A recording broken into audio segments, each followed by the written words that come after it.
Մեր երկրին անհրաժեշտ է երաշխավորած խաղաղություն, որ պատերազմի դռները մեր ժողովուրդը փակի։ Բարգավաճ Հայաստան կուսակցություն։ Վեդի քաղաքում անչափահաս քույրերի հետ կապված և համացանցում լայն տարածում ստացած տեղեկության վերաբերյալ քննչական կոմիտեն ներկայացրել է քրեական վարույթների նախաքննության ընթացքում պարզված որոշակի հանգամանքներ։ Այսպես, 2026 թվականի փետրվարի 12-ին անչափահաս քույրերի հայրը ներքին գործերի նախարարության ոստիկանության Վեդիի բաժին հաղորդում է ներկայացրել այն մասին, որ փետրվարի 8-ին ՎԵ-ն օգտվելով իր դստեր անօգնական վիճակից, ով տառապում է մտավոր հետամնացություն ախտորոշմամբ, կատարել է անառակաբարո արարք։ Նախաձեռնված քրեական վարույթի նախաքննության ընթացքում անչափահաս տուժողը ցուցմունք է տվել, որ ՎԵ-ն իրենց տան բարերարն է և նրա հետ սեռական հարաբերություն չի ունեցել։ Անչափահասը հրաժարվել է լրացուցիչ դատաբժշկական փորձաքննության ենթարկվելուց։ Այնուհետև 2026 թվականի ապրիլի 22-ին անչափահաս տուժողի քույրը, որը նույնպես անչափահաս է, ներքին գործերի նախարարության ոստիկանության Վեդիի բաժին հաղորդում է ներկայացրել այն մասին, որ ապրիլի ընթացքում իրեն է մոտեցել անծանոթ տղամարդ Արթուր անունով, համոզելով իրեն նստեցրել է ավտոմեքենան դպրոց տանելու նպատակով, սակայն տարվել է քաղաքի եկեղեցու ճանապարհին առկա շինության մոտ ու սեռական հարաբերություն ունեցել իր հետ։ Նախաձեռնված քրեական վարույթի նախաքննության ընթացքում ստացված տեղեկության համաձայն անչափահաս տուժողը ունի մտավոր խնդիրներով պայմանավորված կրթության առանձնահատուկ պայմանների և մանկավարժ հոգեբանական ծառայությունների կարիք։ Անչափահաս տուժողը նախաքննության ընթացքում տվել է իրարամերժ հակասական ցուցմունքներ, մասնավորապես մի դեպքում ընդհանրապես հերքել է որևէ անձի, այդ թվում Արթուրի հետ սեռական հարաբերություն ունենալու հանգամանքը, նշելով, որ այդ տղամարդը չի փորձել իր հետ սեռական հարաբերություն ունենալ, չի հարվածել և նույնիսկ չի համբուրել իրեն։ Իսկ դատաբժշկական փորձաքննության ընթացքում հայտնել է, որ շուրջ 1 տարի է ինչ սեռական հարաբերություններ է ունենում մեկ այլ անձի հետ։ Հաշվի առնելով վերոնշյալ հանգամանքները, անչափահաս տուժողի վերաբերյալ նշանակվել է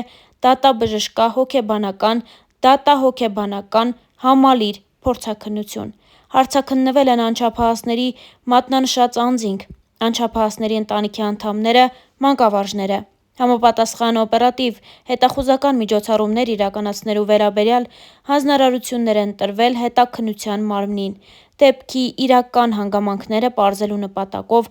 նախաքննության մարմինը իրականացնում է անհրաժեշտ վարույթային և ապացուցողական գործողություններ։ Հաշվի առնելով անչափահաս տուժողների լավագույն շահը, քննչական կոմիտեն հորդորում է զերծ մնալ անչափահասների վերաբերյալ չճշտված, ինչպես նաև նրանց նույնականացնող տեղեկություններ համացանցում տարածելուց, ասվում է ՔԿ հաղորդագրության մեջ։ Հիշեցնենք, որ լրագրող Սյուզի Բադոյանը ֆեյսբուքյան իր էջում հայտարարություն էր տարածել, թե Վեդիում 2 երեխայի մանկապղծության դեպք է գրանցվել, այնուհետև եղել է վենդետա դանակահարություն, և ներքին գործերի նախարարությունն իբրև փորձում էր կոծկել դեպքերը։ Ներքին գործերի նախարարությունից հերքել էին այս տեղեկատվությունը, նշելով մանրամասներ ու հայտնելով, թե ինչ է եղել իրականում։ Ավելի վաղ Սյուզի Բադոյանը գրել էր. «Սեռական բռնության ենթարկված աշակերտները հարազատ քույրեր են։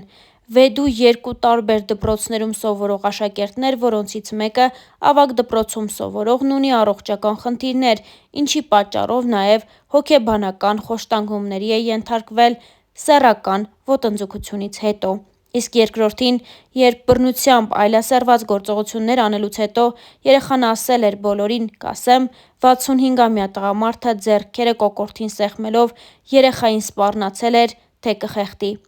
Պայման է դրել սպառնալիքներով, որ ընտանիքից ոչ ոք չպիտի իմանա»։ Աշակերտ քույրերին սեռական ոտնձգության մի քանի ակտից հետո 65-ամյա տաքսիստը սկսում է կասկածել, որ երեխաները պատմել են ուսուցիչներին, և հետո իր հարևան 58-ամյա մեկ այլ տղամարդու հյուրասիրում է երեխաներից մեկին ու հենց այդ ժամանակ էլ բռնվում են։ Սեռական ու հոգեբանական խոշտանգումների ենթարկված անձը երեխաներին դասի ու պարապմունքի երբեմն տանող տաքսու վարորդն է, 61 թվականին ծնված Դավիթ Այնազյանը, ով օգտվել է ընտանիքի իրեն տրված վստահությունից, իսկ այդ վստահությունը շահել է վերջերս ընտանիքին հյուրը կապված բարերար ներկայացած ինչ-որ տղամարդու շնորհիվ։ դեռ կպարզենք բարերարի անձն ու նրա կապերը և գործունեությունը, նշված էր լրագրողի գրառման մեջ, իսկ մենք հավելենք, որ հայ հայտնիները ևս անդրադարձել են այս ամենին։ Դերասանուհի Լիանա Վանոյանը գրել էր. «Դեռ փորձում եմ մարսել այս իրականությունը», իսկ բլոգեր Էվելինա Խանոյանն ու Զարա Ղազարյանն առավել խորքային վերլուծություն են տվել։ Ներկայացնում ենք այդ հոլովակները ձեր ուշադրությանը։ Վեդիում մանկապղծության դեպքի մասին, որ կարդացի, հասկացա, որ այս թեմայի շուրջ կարելի է խոսել համացանցում հետագայում երեխեքին պաշտպանելու նպատակով։ Նախ ամենաառաջինը, եթե չգիտեք, շատ հաճախ սեռական ոտնձգություններ եւ բռնություններ տեղի ունենում ոչ թե անծանոթների,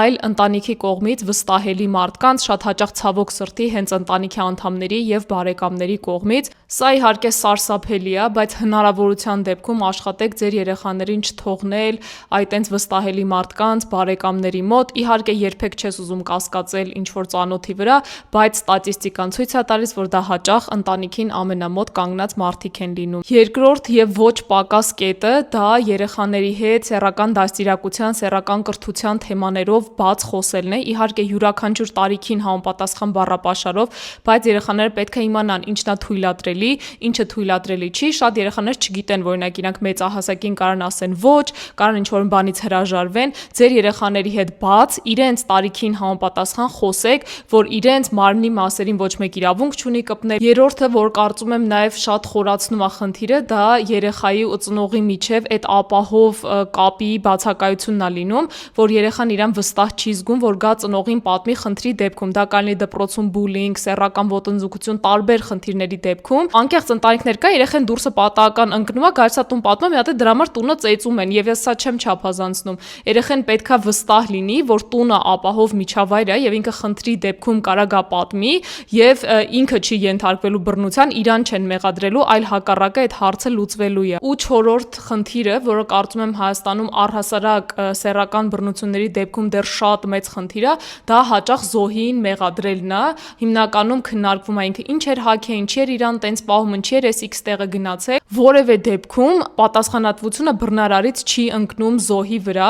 եւ ցանկացած մարտով ունակ է սեռական բռնություն գործադրել դիմացինի վրա, ել չասեմ անչափահասի համար, պետքա պատժվի խստագույնս եւ երբեք չի կարելի մեղադրել զոհին։ Ել չխոսամ այն դեպքերի մասին, որ զոհը դեպք վեդիում։ Ես ունեմ հստակ տեսակետ այս թեմաների հետ կապված, որովհետեւ ես մտածում եմ մանկապիղծ մարդկանց պետքա քիմիական կաստրացիայի ենթարկել, ինչպես Լեհաստանում այդպիսի փորձառություն կա, Միացյալ Նահանգների որոշ նահանգներում կա այսպիսի փորձառություն։ Օրենքները ես չեմ հորինում, բայց Հայաստանի Հանրապետությունի համապատասխան օրենք մանկապիղծ մարդկանց այդ մեղքը հաստատվում է իրենց պատժելու։ Այս թեմայի հետ կապված հենց կծկտուր ինֆորմացիաներ եմ ես ստանում, ես չեմ կարողանում պատշաճ կերպով ինֆորմացիա ձեռք բերել, եղել է վենդետա, կասկածյալներին ձերբակալել բաց են թողել, ինչ որ այսպիսի անհասկանալի պատկեր է, որ միանշանակ հարգելի ոստիկանություն, եկեք համաձայնեք, որ գործին ավելի շատ է վնասում, քան եթե մենք ստանանք պատշաճ լուսաբանում։ Ու այս թեման այդ դեպքում որևէ անհասկանալի շահարկումների առարկա չի դառնա, որովհետև սա աշխարհի ամենանուրբ թեմաներից է, մենք գործ ունենք արդեն իսկ ստրեսի ենթարկված երեխաների հետ, պետքա լուսաբանումը այնքան պատշաճ, այնքան պրոֆեսիոնալ լինի, որ որևէ կերպ երեխաներին կրկնակի վնաս չհասցվի։ Բայց մյուս կողմից էլ ես հասկանում եմ, որ հանրությունը որոշակի պատասխաններ, սոցիալական արդարություն է ակնկալում եւ թեմայի հետ կապված մենք պահանջում ենք պատշաճ լուսաբանում։ Այսպիսի կծկտուր բաներ այստեղից այնտեղից վերցրած գործին ավելի շատ է վնասում։ Մարդիկ իմանան, թե իրականում ինչ է կատարվել, ինչ է կատարվում եւ ինչ է լինելու։